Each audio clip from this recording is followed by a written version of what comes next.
Steal the C2 up stuff. Thanks, Nick. Great introduction and great kind of setting the stage. So, in Wisconsin right now, about 10% of our electricity comes from renewables, and that was based on a state law passed in 2006, of which Renew Wisconsin and a number of other groups championed, and that was to go through 2015. And we actually got to 10% in 2013, but obviously the political environment here and sort of the landscape nationally has been very opposed to these renewable energy mandates. And so the next wave of growth and where big renewable energy comes from right now is a question mark. The Clean Power Plan provides opportunities. If that federal regulation comes into place, that will impact how our state utilities and utilities all over the country react to it, and increasing renewable energy is one of the ways that they can comply with that overall carbon reduction regulation. So it is looking at this point in time that the Clean Power Plan, if that comes through, will be the next driver for large-scale renewable energy generation in the state of Wisconsin, unless we have utility leaders that are going to just do this anyway because it makes business sense and because they know their customers want it. That's what's happening in Iowa, right? Mid-American Energy, their CEO is a guy named Bill, last name, don't remember. Fair. Well, Fair. About a month ago, Mid-American announced their next $3.6 billion of investment in wind. There is no renewable energy standard in Iowa. Well, there was, but it was long ago surpassed. He followed that up with a letter to the editor in the Des Moines Register that says, with this investment will be about 85% of our electricity produced in Iowa will be renewable. And we have a vision of providing Iowa with 100% renewable energy. That's a utility executive in a neighboring state to Wisconsin. Not a hippie. Not people that maybe come to energy fairs, right? In a state with a Republican governor and... Republican governor, Republican legislature. In Wisconsin, we now have a leader that is moving in that direction. Not at that scale yet, but Dairyland Power Cooperative is moving, and they're moving pretty aggressively. Last year they announced they were going to do up to 25 megawatts of solar. 15 of those megawatts are in some phase of construction right now in western Wisconsin. Just a couple of weeks ago they announced a 98 megawatt wind project, the first utility or commercial scale wind project that will be built. It's going to be built next year. It's the first one since 2011. We've been in a dry spell in Wisconsin while the rest of the Midwest has continued to grow wind. So that's kind of the utility and big investment front on renewables.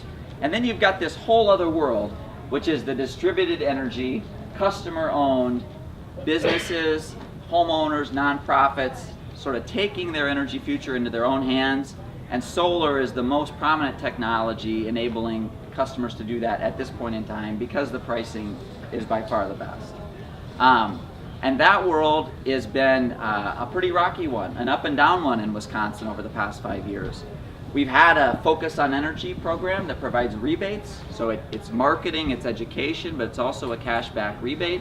The program provides rebates for insulation and high efficiency air conditioners, lighting, a number of energy reduction measures. They also provide some funding for renewables. That funding was cut off for a while, then it came back, then it cut off for a while. Due to our advocacy, we've had about 2.5, 3 years of consistent funding, but there's right now an open question. So this is one of the big policy questions for 2017 and 2018 is, will we have rebate money from the Focus on Energy program? So that's one item. We've also been battling against utilities on what's called fixed charges. So this is the base fee that you pay no matter how much energy you use. Whether you're a grandma in an apartment and you're paying $20 a month, or you're living in a huge house and a swimming pool and using a lot of energy. They want to raise that base fee. And the impact of that is most prominently felt by the people that use the least amount of energy. And it just so happens that the data that exists nationally shows a reasonably good correlation between income levels and electricity usage. And so these are this is a policy that most negatively affects our low-income senior citizens, low users of electricity. We've been fighting back that very hard for the last 3 years. MG&E, Madison Gas and Electric went, and We Energies and Wisconsin Public Service all did this in 2014. Xcel Energy joined them in 2015, and now Alliant Energy is in right now asking to go from an $8 a month customer fixed charge up to $18 a month in 2 years. So a pretty aggressive hike. These other states, some of these issues have come up. Minnesota, Xcel tried to raise it, I think, a couple dollars and got nothing. From 8 to 10, the commission says nothing. Not warranted, not proven, regressive, hurts low income, we're not giving you a thing. Same in Michigan, $6 fixed charge, the utility wanted to go to 9, got nothing. Republican commission, okay? So this is an issue where Wisconsin is very out of step with the rest of the country, very out of step. And it is not great policy for energy efficiency, not great policy for low income, and has a negative impact on distributed solar.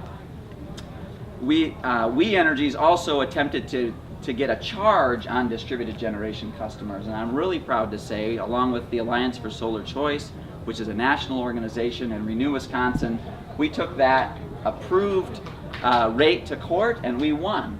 And we got that charge overturned, and now that's not in place. And so the We Energies market has been open for business for the last 6 months because of that legal victory. We have we've got leaders right here, Bill and Gail, sorry to call you out guys, but with Bayfield Electric Co-op, just one example of many electric co-ops throughout the state that are doing community solar. So Bill and Gail have been on the front lines getting their members to sign up for community solar arrays. And now I think we've got about 15 different utilities doing community solar in Wisconsin. Eric with WPPI is back there. 2 of their members have done community solar. Madison Gas and Electric is looking into it, Xcel Energy, and a number of the co-ops. So I think that's a big success story. I'm going to sit down because I'm way over 5 minutes. But we can address some of these other questions later. So thanks. Thanks, Tyler. We're going to take questions at the end. Oh, good.